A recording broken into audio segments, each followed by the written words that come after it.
假如把一頭巨齒鯊扔進現代海洋，它能重新統治這裡，成為新的霸主嗎？恭喜你，成功穿越成了一頭巨齒鯊。剛出生的你，體長就有 2.8 米，嘴裡已經長滿細密的锯齒狀乳牙，擱在淺海也算個小霸主，可在開闊的大洋裡只能算個小卡拉蜜。一頭6米長的成年大白鯊盯上了你，張開大嘴直撲你柔軟的腹部。在他眼裡，你就是條個頭大點的幼鯊，白送的熱量，你拼盡全力扭頭反咬，擦破他的腮蓋，撕下一塊肉，借着血水的掩護，一頭扎進大陸架的海藻林裡，才算撿回一條命。頭2年是你最憋屈的蟄伏期，你不敢踏足開闊的洋面，就窩在海藻丛生的淺海峽谷裡，靠捕食石斑魚和小型海豚果腹，別覺得掉價。史前的巨齒鯊幼崽本來就要在淺海育儿區躲上好幾年，只是那時候天敌少，獵物密度高。现在你不仅要自己找食，还得时刻提防竄出来的大白鯊和礁鯊群。但你有個碾壓所有现代鯊魚的先天優勢，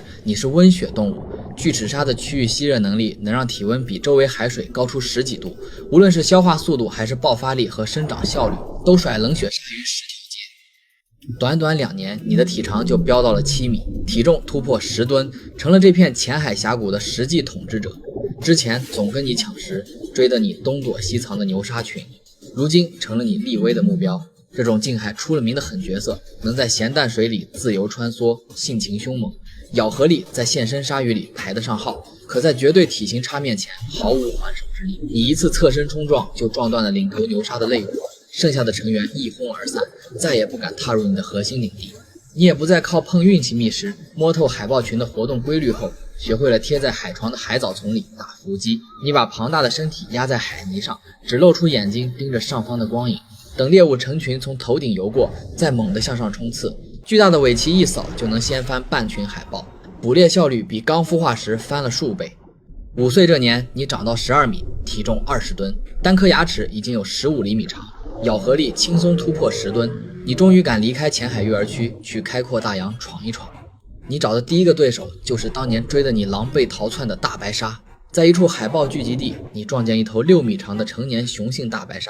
他還想像以前一樣仗着領地驅趕你，你哪能慣着他，直接一個加速撞上去，一口咬在他的軀幹中部。一聲脆響過後，他的脊椎直接斷成2截，身體折成個詭異的角度，10秒不到就沉了下去。在你面前，所謂的海洋霸主大白鯊跟撕一張紙沒區別。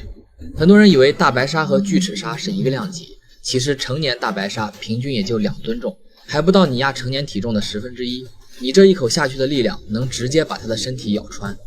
之後的幾年，你成了中型海洋生物的噩夢，海豚群、海豹群、未成年座头鲸，逮着什麼吃什么。你唯一吃过虧的对手是虎鲸群，第一次和他們正面衝突是為了一頭剛抓到的海豹。5頭虎鯨組成的小群體想搶食，他們根本不跟你正面拼蠻力，分成2隊繞着你轉圈，正面的負責佯攻吸引注意力，後面的就偷偷咬你的尾鰭和鰓裂。你體型大，力量足，但轉身慢，靈活性差，撲了好幾次都撲空，反倒被耗的體力下降，最後你只能丟下獵物悻悻離開，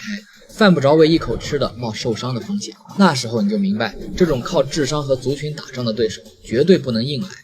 12歲這年，你徹底成年，體長定格在18米，體重60噸，一顆牙齒比成年人手掌還大，粗壯的頜骨能爆發出18噸的咬合力，一口就能咬斷鬚鯨的肋骨。你是這片大洋裡單體站立的天花板，沒有任何生物敢跟你單挑。但你卻沒飄，因為吃過虎鯨的虧，所以你摸清了現代海洋的生存規則，不碰大型虎鯨群的固定領地，專挑遠洋鯨類的遷徙路線下手。龜鯨、座頭鯨的遷徙通道上獵物充足，而且虎鯨大群很少長時間停留，你就像個游走的幽靈，打一槍換一個地方，捕一頭成年灰鯨就能撐好幾天。偶爾遇上3、5頭的虎鯨小群，你根本不廢話，直接提速衝上去威懾，他們大多識趣的主動讓路。要是遇上10幾頭的超級虎鯨群，你也不戀戰，轉身就往深海游。他們也不敢追太深，真拼個2敗俱傷，對誰都沒好處。慢慢的，你和這片海洋的頂級族群形成了默契。你不主動闖入虎鯨群的核心領地，虎鯨也不會成群結隊來找你麻煩。大白鯊聞見你的信息素就會立刻逃離，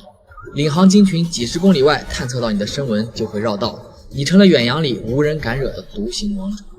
最後，你在太平洋深處找到了固定的棲息峽谷，白天潛到深海休息，晚上沿着鯨類遷徙路線捕獵。沒有天敵，不愁食物，成了這片大洋裡最神秘的傳說。